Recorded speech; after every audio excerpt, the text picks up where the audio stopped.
Hey, everybody. We are back with another amazing podcaster here from Austin Podcast Association. I'm honored to have Kay Cote join us here.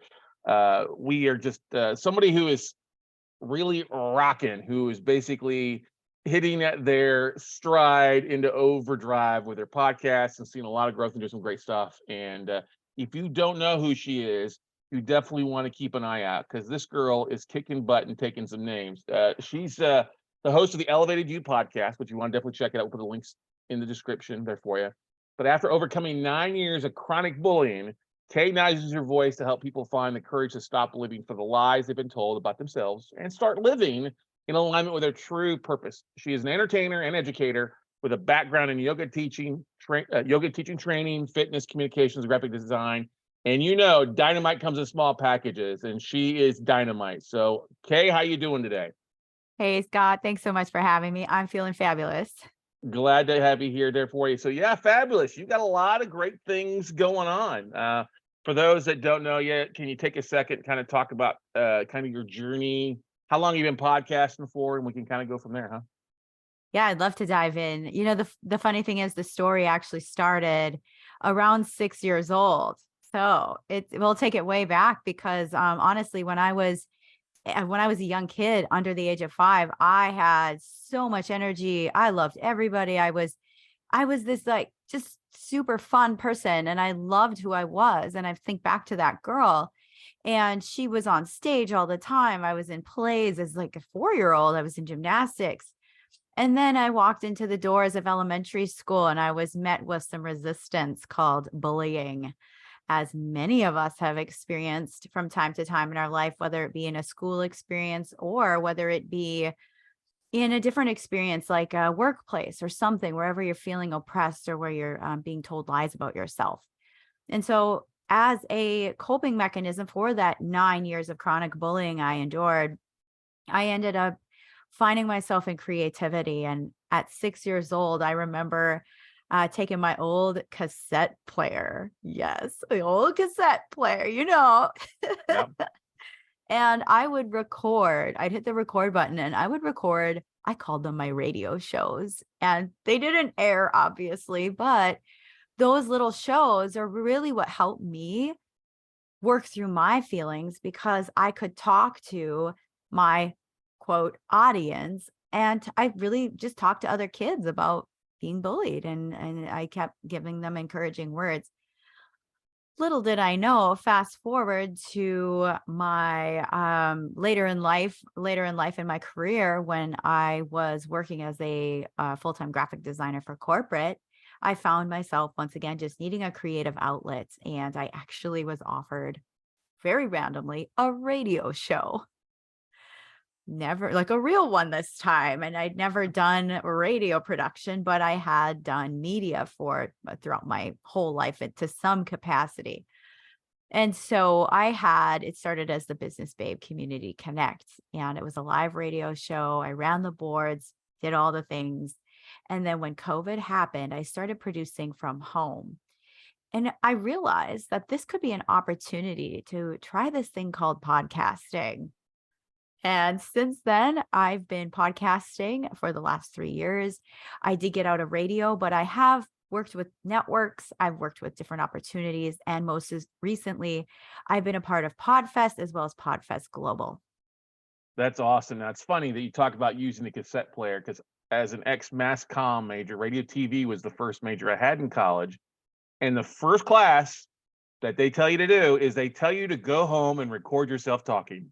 Record like you're having a radio show yourself. Throw in some music, but you've got 2 hours to fill, record, and then you got to turn the tapes in to the professor. So it's funny that you did that as a youngster because that's something that they end up doing later on for us. Now it's obviously different. They're not using cassette tapes for the most part, but that's awesome. So uh, you started podcasting because it was basically because you stuck home because of the pandemic and everything. You couldn't get into the radio station, so started producing the stuff at home.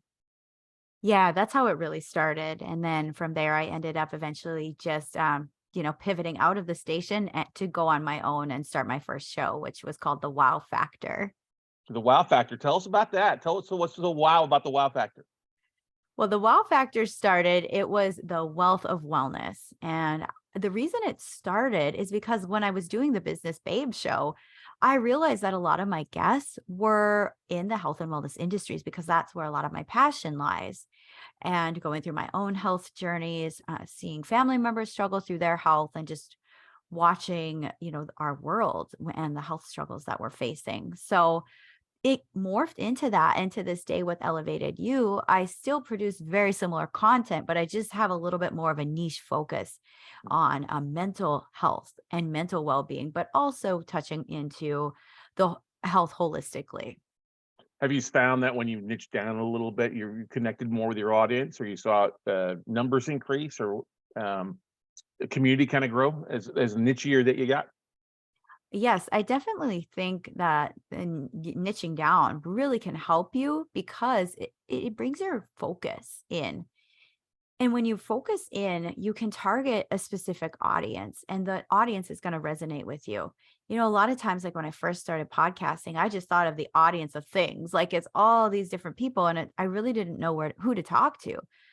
And it really wasn't until this past January when I was rebranding my show and right before Podfest, I needed my why. And that's something I had been struggling with. And then little did I know the bullying thing would be my why. I actually was scared out of my mind. I did not want that to be it because that was like under the rug, like done and dusted. I don't want to bring that up. But I realized that I had a lot of unresolved tendencies, traits, and issues, and that were holding me back from my success because even though the bullying stopped, my internal bully kept going. And that's what I thought, wow, if I'm struggling this, many others must be struggling with this. So Elevated You, again, is all about not turning off that voice, but befriending that inner bully and realizing that being mindful about that inner bully, being mindful about that voice, and then taking action and moving forward beyond that. Yeah, it's definitely an interesting time. We Stephanie and I were just talking the other night, and we're like, we are so glad we didn't grow up with the age of social media like others did, because there's so many online bullies, online trolls. It doesn't matter what you look like or what sex you are or race.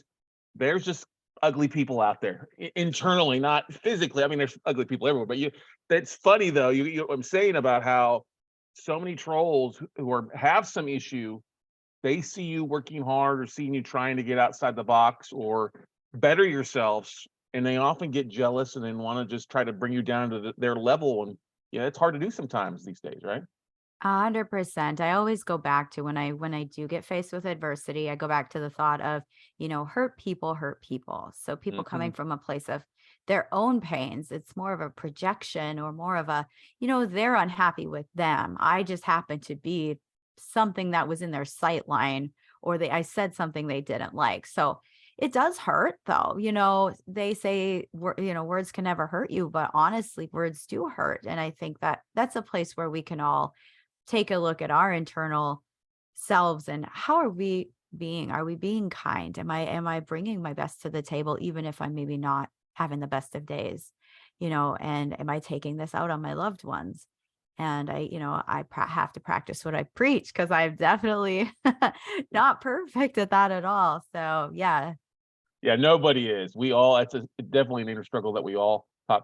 What are some tips would you give to those that are listening to this or watching this about that? Because look, we all face with that self doubt, that our negative Nancy inside, like, oh, you can't do that. The inner bully. I like how you call it the inner bully.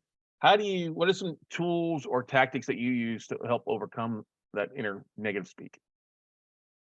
Well, the inner negative voice, it can come up in times where I'm in a calm state, which is much easier to deal with, or in a chaotic state, which then is a lot more challenging because you're not in like a equilibrium. You're not like calibrated right. And you're in a fight or flight. So it's a lot harder to take on a higher thought.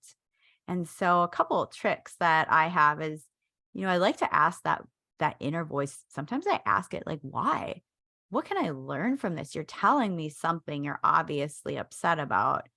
What can I learn from this? Maybe there is some place I can pivot. Maybe I can change a habit or work on something that's not serving me anymore. Maybe that inner voice is telling me something. I just wish she was a little nicer about it sometimes. So that's one way to look at it. Laughing at yourself.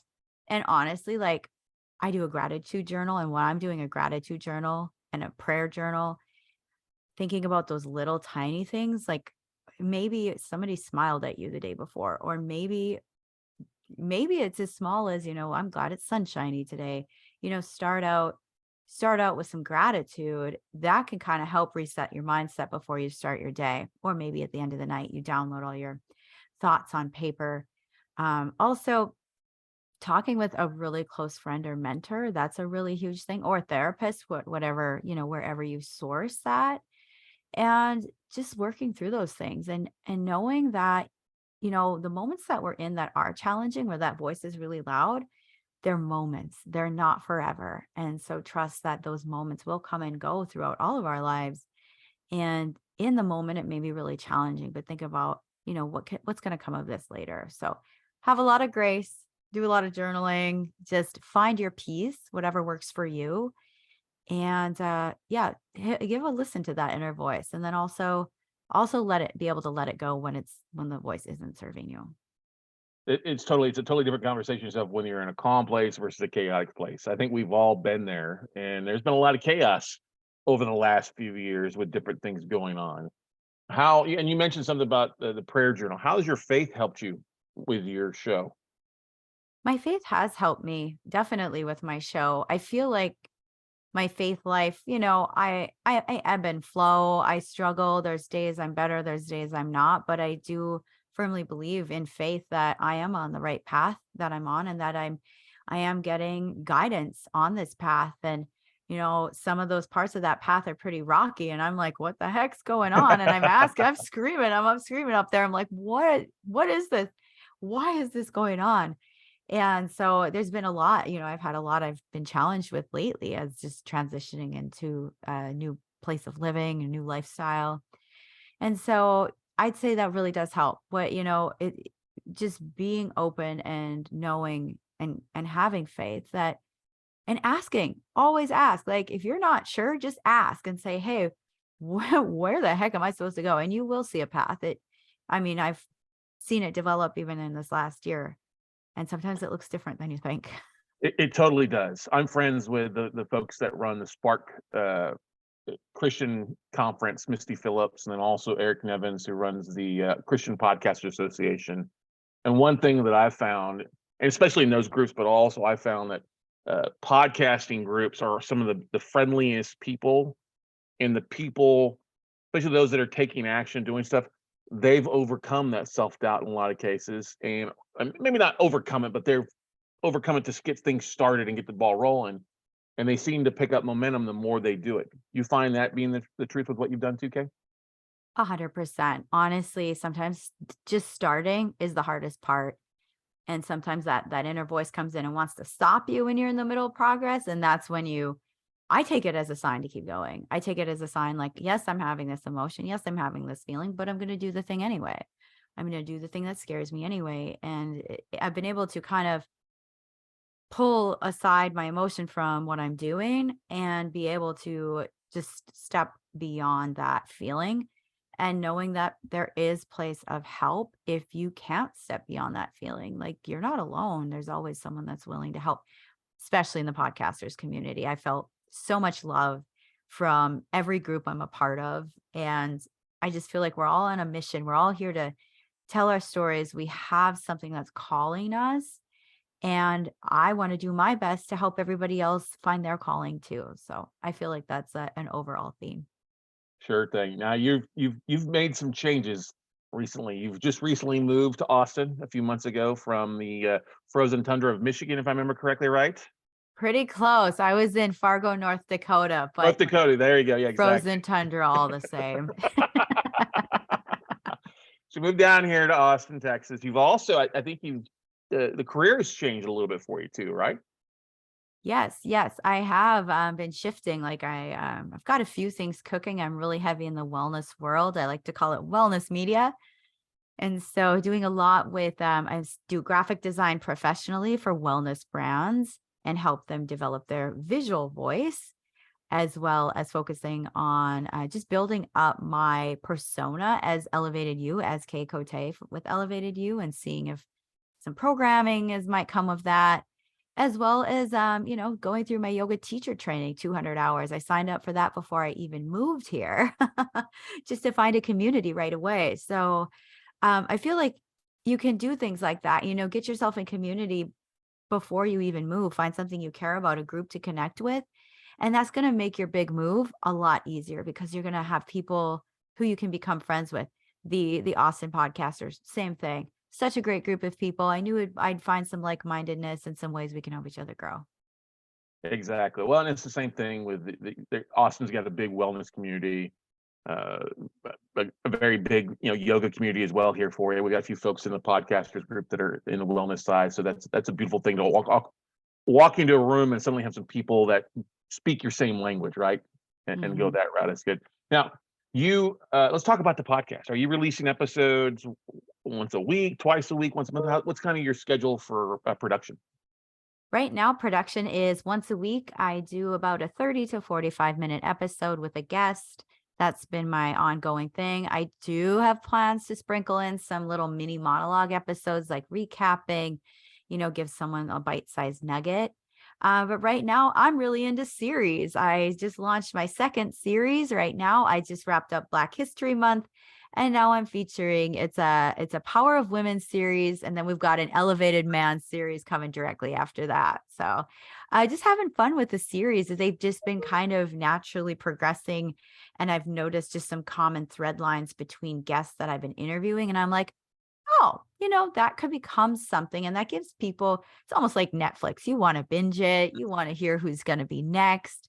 And I've got some powerhouse women that have helped me as a like personally helped me. And I know that they are just go-getters in the community as well as from all over the country. So that's been going on. And that's been a lot of fun. So weekly for me. That's awesome. That's awesome. Now, what do you find has been some of the best ways for you to market your show? Is social media, email list, other people's podcasts? What do you find in some of the things that you've seen an impact with your number?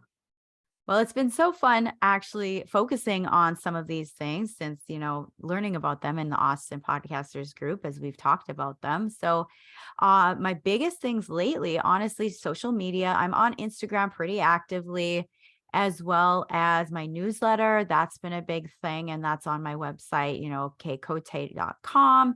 And that's been a great way to connect and kind of develop an inner circle. And the other big one is, getting on other people's shows. I think that is the way to tap in and share audiences and give kickback and connect with other podcasters. I think that if you're a serious podcaster and you want to grow, get yourself a media kit. I make those, by the way. Uh, get yourself a media kit, put it on your website, make it about you, write your story, and get yourself on other people's shows for sure. What's been the biggest surprise with the Elevated You? Anything that stands out the most? Maybe it's listener feedback or connections or guesting. What's been maybe one or two really aha nuggets that surprised you? The biggest one is how many people can relate to being bullied. I do have an experience I had. So I was at Podfest here a while back, and we were doing kind of almost like a speed podcast networking event where we all sat down at a table, and I sat down and there were like four very put together, handsome young men, like around my age, sitting there, and I didn't know anything about them. And I thought, oh my goodness, I got so nervous. I was like, I don't want to share about my bullying. They're going to make fun of me. That's where my brain went. I shared about it. Every single one of them could relate, and I'm going to be featuring them in my Elevated Man series. So shout out. Now they didn't know that I felt that, and so now they might know that. But I felt intimidated when I sat down. I really did. I was like, oh my goodness, they are so put together. They've got everything in their ducks in a row, and I'm just sitting down to share about this very vulnerable place. And everybody opened up. So I realized that there is a need for this, because how many people are struggling with that sense of like being oppressed by words and lies they've been told about themselves. Yeah, there's a big need for that, especially with everything going on in the craziness world, not just as adults, but teenagers and young professionals and kids. There's such a big thing for that, to provide tools and help them overcome. I mean, I was bullied as a young kid, back as a young kid, and overcame that. And it helped. I had a growth spurt and started playing football and hitting people back that way. That stopped a lot of things. But not everybody has some of those outlets, you know. Mhm. And there's people, like I said, they like to bully in a variety of different ways. It's often hard to, especially as we're marketers. If we're marketing, we get so excited to get something out. And oftentimes we send it out and we get all these great responses or likes or shares, and you get that one person that we just fixate on who just says something nasty back. You're shaking your head there a little bit, like, yeah. Haters are gonna be out there, and there was actually, I'm gonna probably just paraphrase this, but Simon Cowell from um America's Got Talent or whatever, what is he on? A dancing? No, he's on the singing one, America's Got Talent. Yep. America's Got Talent. And there was a young man that came on the show, and he was very shy, but he had just a voice. It was one of those that makes you cry.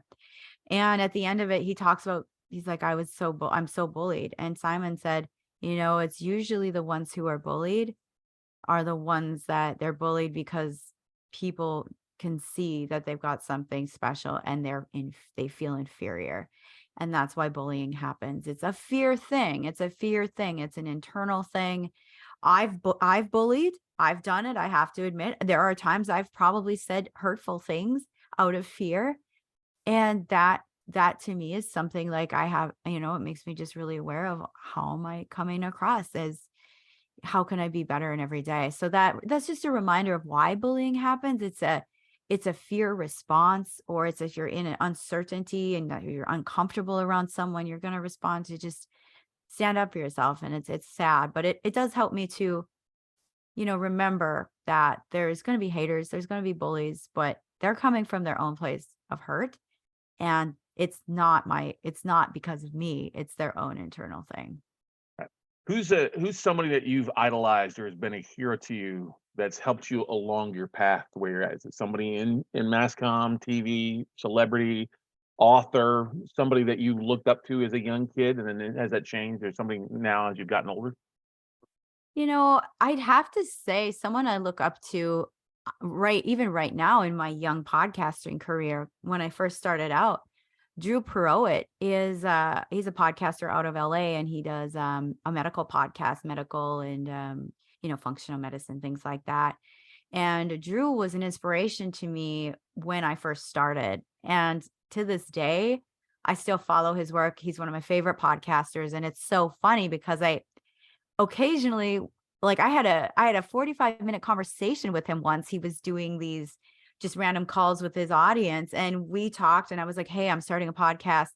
I just want to pick your brain. And we were supposed to be on for 15 minutes. And I was his last call of the day. We talked for 45 minutes. It's crazy. And then a couple years later, I was in LA and I had lunch with his wife. And so it's like, that's the thing. That's the power of like, when you have someone that you look up to, you never know when you'll cross paths with them. So I'm going to send him this episode because he has been a huge influence on me. And without him and his encouraging words to me, I don't think I'd be where I am today with podcasting. Wow. Now you've had some great things go on. You just spoke recently at Podfest at Pecha Kucha. Can you talk about kind of what that was like? And then you've got something coming up in Podcast Global. We'll have you talk about that too.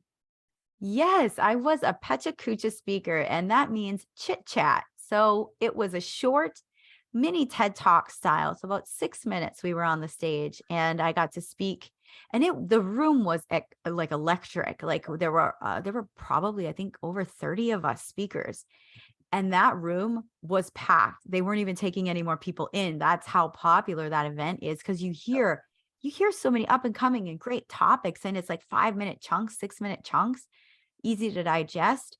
And so I got on stage, and right away I shuffle danced to help get rid of some of my nerves. It was like the stage was really rickety. So I kind of was like, okay, this isn't the best shuffling, but it helped me kind of shake off some nerves.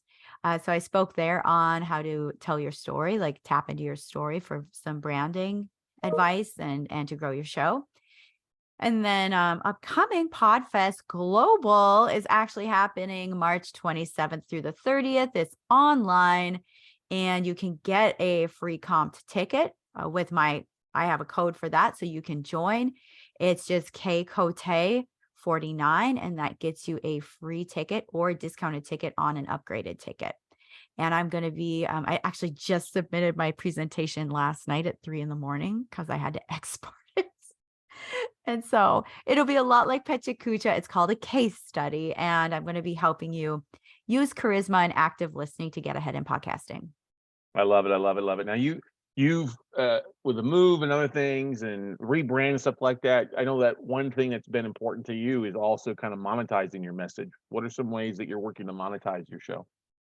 Yes, has been something that I've been really focusing on. And a few ways I'm working on that is I've recently connected with a few awesome affiliates, and that's going to be coming up soon. So I have affiliates. I've created an Amazon store with some of my favorite things, as well as, working on sponsorships and, also seeing potential for speaking engagements as well as developing webinars to sell online with some of the content that I've already had in the 3 years I've podcast. I've learned so much and I want to share it and just create little nuggets of easy to download, easy to digest forms, probably kind of Pechakucha style, really little short, little nuggets.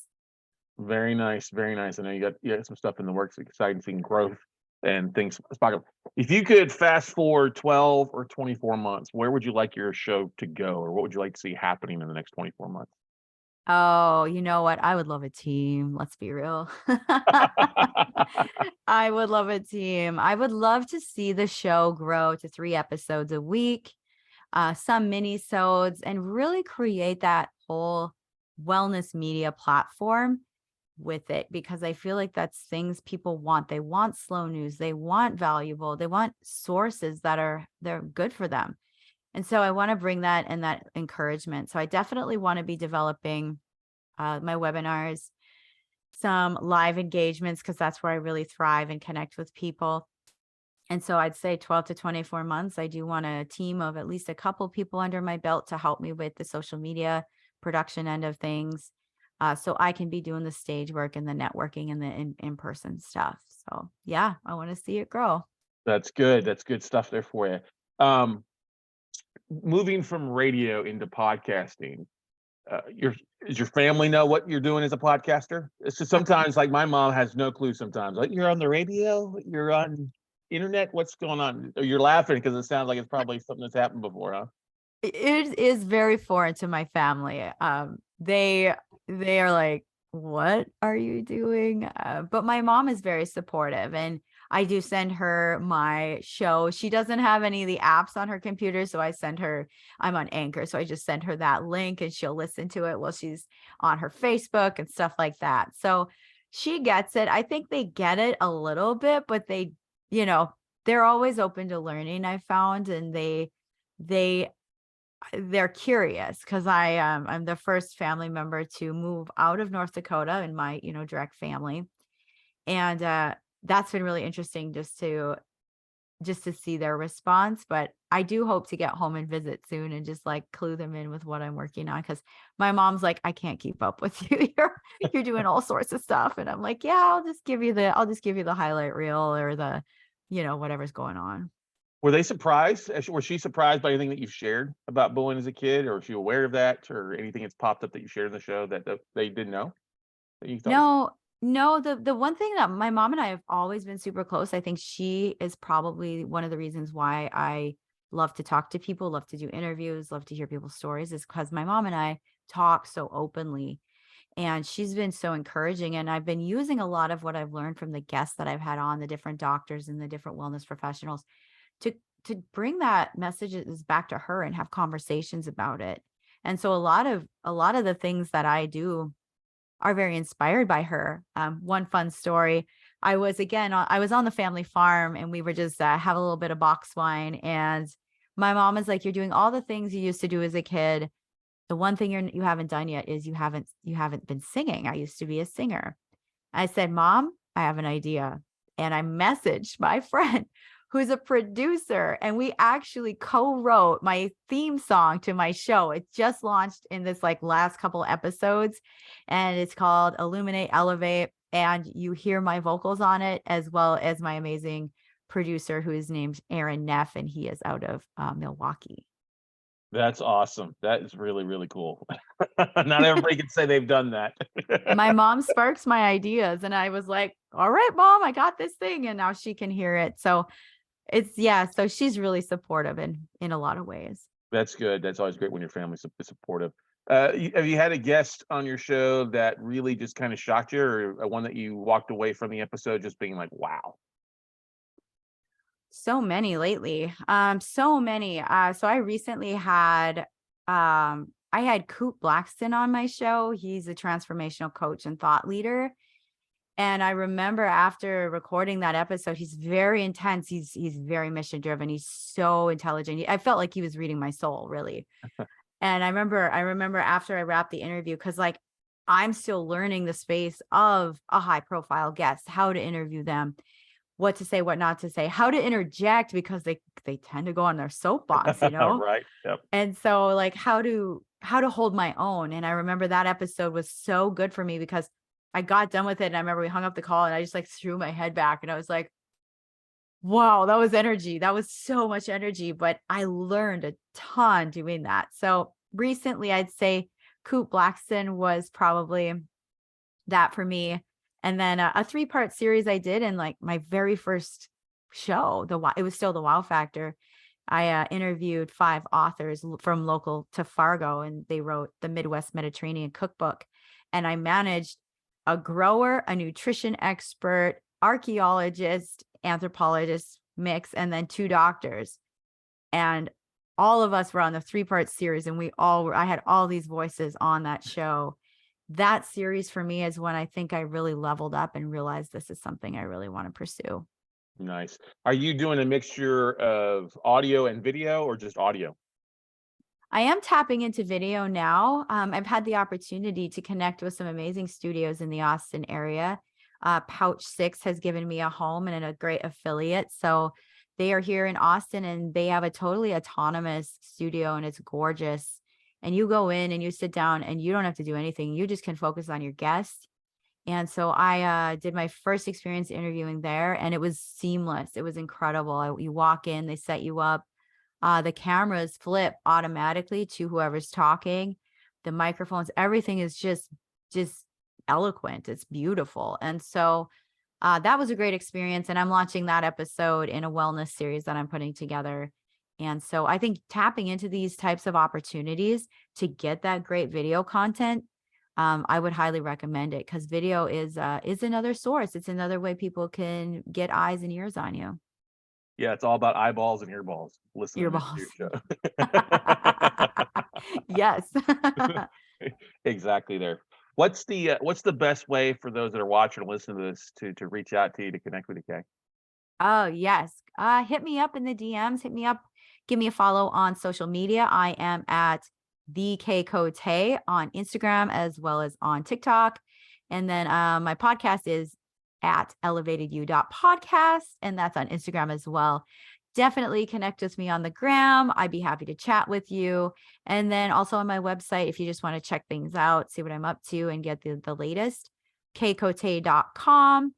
And sign up for the newsletter. I send one once a week and share a little bit of inspiration from that guest from the week. So I'd love to see you. I'd love to connect. Awesome. What's a couple of your favorite things about Austin since you've moved here? Oh, it's so hard to choose. I said a couple things. I didn't say number one, a couple of things. Honestly, just being out in the weather, being able to be outside and go for runs down by the river. And honestly, the nightlife. I've had a lot of fun with the nightlife and just connecting with different groups of people in the wellness community. So those are my top 3. I'll stop there because I could continue onward. But those are my top 3. Awesome. Well, thanks so much for sharing your message and sharing your story, Kay. You're definitely a valuable part of the Austin Podcasters group, and we look forward to your growth and continued success. Thank you so much for this opportunity. I had a blast talking to you. Awesome. All right, guys and gals, for those listening, if Kay's one of those folks that you're looking on your show, you can reach out to her. I guarantee she'd be glad to share her message on her show and what she's got going on with your audience, stuff like that. If you like to, you can always come out on the 3rd Wednesday of every month and network with Kay and others just like herself at the Austin Podcasters Association. So go out, take some action, buddy, and we'll see you off the top. Bye.